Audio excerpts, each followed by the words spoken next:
அன்பு நெஞ்சங்களே, இறைவன் நமக்கு தந்த புதிய நாளிலே இறைவனுக்கு நன்றி கூறி இறை வார்த்தையால் நம் வாழ்வை பயனுள்ளதாக மாற்றுவோம். இறைவன் நம் அனைவரை நிறைவாக ஆசீர்வதித்து பாதுகாத்து வழி நடத்துவாராக. இன்றைய சிந்தனை நிலை வாழ்வை வழங்கும் நற்கருணை. லூக்கா நற்செய்தி நூல் பிரிவு 9 இறை சொற்றொடர்கள் 11 முதல் 17 முடிய. அன்பார்ந்தவர்களே, கடவுள் நமக்கு எத்தனையோ கொடைகளை கொடுத்திருக்கிறார். அந்த கொடைகள் எல்லாம் மிக உன்னதமான கொடைதான் நற்கருணை. இயேசுவின் திருவுடல் திருத்தம். எனவே இப்படிப்பட்ட கடவுளின் கொடையை நம்பவும் நம்பியதை வாழ்வாக்கும் இன்றைய வார்த்தையின் ஒளியில் சிந்தித்து செயல்பட அழைக்கப்படுகிறோம்.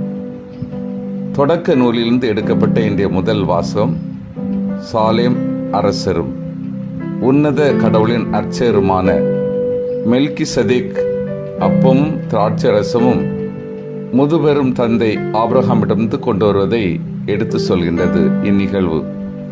இயேசு தன்னுடைய உடலையும் இரத்தத்தையும் நமக்கு உணவாக தர இருப்பதன் முன் அடையாளமாக இருக்கின்றது. நற்கருணையில் உள்ள கிறிஸ்துவின் உடனிருப்புதான் நம் வாழ்வை வளமாக்கும் என்பார் புனித பெர்னாந்த். நற்கருணை அன்பின் அருள் அடையாளம், நற்செயல்களின் உறைவிடம். நற்கருணை நமது வாழ்வின் அடித்தளம், மையம், ஊற்று, உச்சம் என்பதை திருவெளிப்பாடு எண் 10 குறிப்பிடுகின்றது. இன்று நமது வாழ்வின் அடித்தளமாக விளங்கும் தூய்மை மிகு கிறிஸ்துவின் திருவுடல் திருத்த பெருவிழாவை கொண்டாடும் அருமையான நன்னாளில் இப்பெருவிழாவானது 1246 ஆண்டு திருத்தந்தை 4ஆம் அர்பனால் திரு அவை முழுவதும் கொண்டாட பணிக்கப்பட்டது. இந்த விழாவிலிருந்து நாம் 3 முக்கியமான கருத்துக்களை உணர்ந்து அதற்கேற்றவாறு செயல்பட அழைக்கப்படுகிறோம். 1. நற்கருணை உணவின் விருந்து. 2. நற்கருணை உறவின் சின்னம். 3. நற்கருணை நமக்கு நிலை வாழ்வை வழங்கும் உன்னத கொடை. உணவின் விருந்து என்ற கருத்தை நாம் சிந்திக்கின்ற பொழுது மனித வாழ்விலே அடிப்படை தேவைகளில் உணவு மிகவும் முக்கியத்துவம் வாய்ந்தது. இந்த உணவை தாயின் கருவிலிருந்தே நாம் ஒவ்வொருவரும் உண்ண பழகிவிட்டோம். ஒரு தாய் உண்ணும் அனைத்து உணவுகளும் தாயின் இரத்தத்தோடு கலந்து கருவில் இருக்கும் குழந்தைக்கும் இரத்த நாளங்கள் வழியாக உணவாக மாறுகின்றன.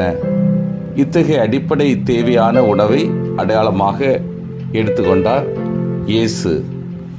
இந்த நற்செய்தி வாசகத்தில் இயேசு சீடர்களை பார்த்து கூறுவார், நீங்களே அவர்களுக்கு உணவு கொடுங்கள். அன்று இயேசு தன் சீடர்களுக்கு கொடுத்த அதே அழைப்பை தான் இன்று நமக்கு கொடுக்கின்றார். எனவே நாம் ஒவ்வொருவரும் நம்மோடு வாழும் ஏழை எளிய வறிய மக்களின் தேவைகளை நிறைவு செய்ய வேண்டும். அதிலும் குறிப்பாக அவர்களுக்கு உணவிட எல்லா விதமான முயற்சிகளை மேற்கொள்ள வேண்டும். தமிழ் இலக்கியத்தில் வரும் புறநானூற்றில் உண்டி கொடுத்தோர் உயிர் கொடுத்தோர் என்று சொல்லப்படுகின்றது. இதன் பொருள் ஒருவருக்கு உணவு கொடுப்பது உயிர் கொடுப்பதற்கு இணையானது. இயேசு சொல்லும் இறுதி தீர்ப்பு ஓமை பசியாய் இருப்பவருக்கு உணவு கொடுப்பதன் வழியாக ஒருவர் இறைவன் அளிக்கும் விண்ணகத்தை பெற்றுக்கொள்ளலாம் என்று கூறுகின்றது. எனவே நாம் ஒவ்வொருவரும் பசியால் வாடும் ஏழை எளிய மக்களுக்கும் வறிய மக்களுக்கும் உணவு கொடுக்க முன்வர வேண்டும். சமீபத்தில் எடுக்கப்பட்டுள்ள புள்ளி விவரம் உணவு உற்பத்தியில் இந்தியா 2ஆம் இடம் வகிக்கிறது என்று கூறுகின்றது. இது எந்த அளவுக்கு உண்மை என்று தெரியவில்லை. ஆனால் இது உண்மையாக இருக்கும் பட்சத்தில் இங்கிருக்கும் மக்களுக்கும் போதிய உணவு கிடைக்கிறதா என்பது மிக பெரிய கேள்விக்குறியாக இருக்கின்றது. இன்றைக்கும் மக்கள் போதிய உணவில்லாமல் வறுமையில் வாடக்கூடிய நிலைதான் தொடர்கின்றது. இத்தகையதொரு நிலை மாற வேண்டும். எல்லாரும் எல்லா வளமும் பெற்று மகிழ வேண்டும். அதற்கு நாம் நம்மிடம் இருப்பதை இல்லாதவரோடு பகிர்ந்து கொள்ள முன் வர வேண்டும். இரண்டாவது, நற்கருணை உறவின் சின்னம், உறவின் அடையாளமாக அமைகிறது. எனவேதான் தாமஸ் அக்வினாஸ் இவ்வாறு கூறுகிறார், நற்கருணை இன்றி கிறிஸ்தவ உறவுகள் இல்லை. இந்த இரண்டாம் வாசகத்தில் நற்கருணை எவ்வாறு உறவை வளர்க்கும் தெய்வீக உணவு என்பதை விளக்குகிறார் தூய பவுல். பவுலின் காலத்தில் கிறிஸ்தவர்கள் திருவிருந்து கொண்டாட்டத்திற்கு வசதியுடைய கிறிஸ்தவர்களின் பெரிய வீடுகளில் கூடி வந்தன. ஏனெனில் அப்போது கோயில்கள் எங்கும் கட்டப்படவில்லை. எனவே வழிபாட்டிற்காக வீடுகளில் கூடி வந்த நம்பிக்கையாளர்கள் எல்லாரும் சேர்ந்து வரும் வரை திருப்பாடல்கள் பாடி பின்பு உணவுகளை பிறரோடு பகிர்ந்து உணவருந்திய பின் அப்பத்தை ரசத்தை அர்ச்சித்து திருவிருந்து கொண்டாடினர். இயேசு அப்பத்தை கையில் எடுத்தது அவர் மட்டும் உண்பதற்காக அல்ல, மாறாக அதை பிட்டு எல்லாருக்கும் பகிர்ந்து கொடுப்பதற்காகவே என்பதை அவர்கள் உணர்ந்திருந்தனர். ஆனால் சில நேரங்களில் அடிமை நிலையில் இருந்த கிறிஸ்தவர்கள் சரியான நேரத்திற்கு வந்து சேர இயலாமல் போகவே காத்திருக்க மனமில்லா வசதி படைத்தோர் உணவை யாரோடும் பகிர்ந்து கொள்ளாது தனித்தனியே உண்ண ஆரம்பித்தன. இதனால் ஏழை பல பசியோடு திருவிருந்தில் பங்கு கொண்டன. இந்த பின்னணியில்தான் பவுல் இயேசு நாம் துன்புறுத்தப்படுவதற்கு முந்தின நாள் இரவு நற்கருணை ஏற்படுத்திய நிகழ்வை இங்கு குறிப்பிடுகிறார்.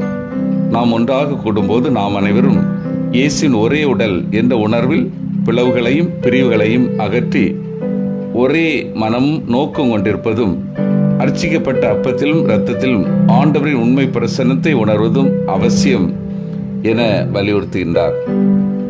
மூன்றாவது, நற்கருணை நிலைவாழ்வு வழங்கும் உன்னத கொடை. யோவான் நற்செய்தியிலே 6வது அதிகாரத்தில் இறைமகன் இயேசு அழகாக குறிப்பிடுவார், வாழ்வு தரும் உணவு நானே. நிலைவாழ்வு வழங்குகின்ற உணவாகிய நற்கருணை நாம் விரும்பி ஏற்றுக்கொள்ள வேண்டும். நற்கருணை நம்முடைய வாழ்வின் நிறைவை தருகிறது, முழுமையை தருகிறது, அழியாத நிலைக்கு நம்மை கொண்டு செல்கின்றது.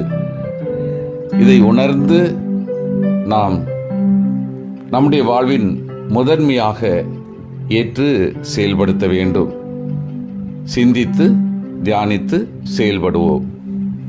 நற்கருணை உணவின் விருந்தாக மகிழ்வோடு ஏற்கின்றேனா? நற்கருணை உறவின் சின்னமாக நல்லுறவை வளர்த்து கொள்கின்றேனா? நிலை வாழ்வை வழங்கு நற்கருணையின் சிறப்பை உணர்ந்து வாழ்கின்றேனா? மன்றாடுவோமாக.